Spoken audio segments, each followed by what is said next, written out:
For more coverage of race, sign up here to have our race/related newsletter delivered weekly to your inbox. The high school basketball squad from Eagle Grove, population 3,700, had traveled 60 miles up Highway 69 in Iowa to play the team from Forest City, population 4,100. It would be the Eagles against the Indians, a hardwood competition in the center of the country. For some people, this is as American as it gets. At one point during the online streaming of the game last month, two white announcers for a Forest City radio station, KIOW, began riffing on the Hispanic names of some players from the mildly more diverse community of Eagle Grove. "They're all foreigners," said Orrin Harris, a longtime announcer. His partner, Holly Jane Cussero-Smith, a board operator at the station who was also a third-grade teacher, answered, "Exactly.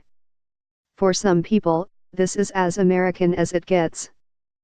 Mr. Harris then uttered a term occasionally used these days as a racially charged taunt, or as a braying assertion that the country is being taken back from forces that threaten it. That term is, simply, the surname of the sitting American president. As Trump would say, "Go back where they came from," Mr. Harris said. "Well, some would say that, yeah, Ms. Cussero-Smith said, "Some days I feel like that, too." Last year's contentious presidential election gave oxygen to hate. An analysis of FBI crime data by the Center for the Study of Hate and Extremism at California State University, San Bernardino, found a 26% increase in bias incidents in the last quarter of 2016, the heart of the election season, compared with the same period the previous year. The trend has continued into 2017, with the latest partial data for the nation's 5 most populous cities showing a 12% increase.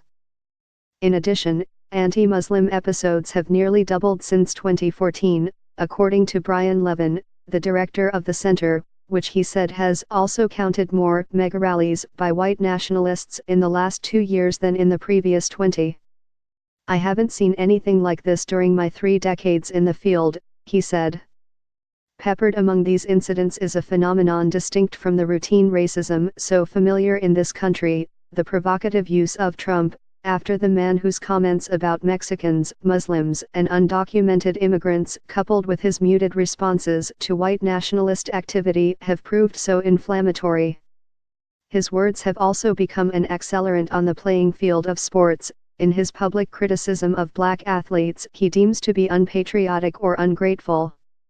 Officials at Salem State University in Massachusetts discovered hateful graffiti spray-painted on benches and a fence surrounding the baseball field, including "Trump #1 Whites Only USA."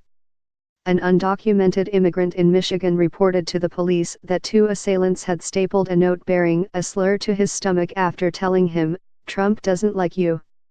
A white Massachusetts businessman at Kennedy International Airport in New York was charged with assaulting and menacing an airline worker in a hijab, saying, among other threats, "Trump is here now.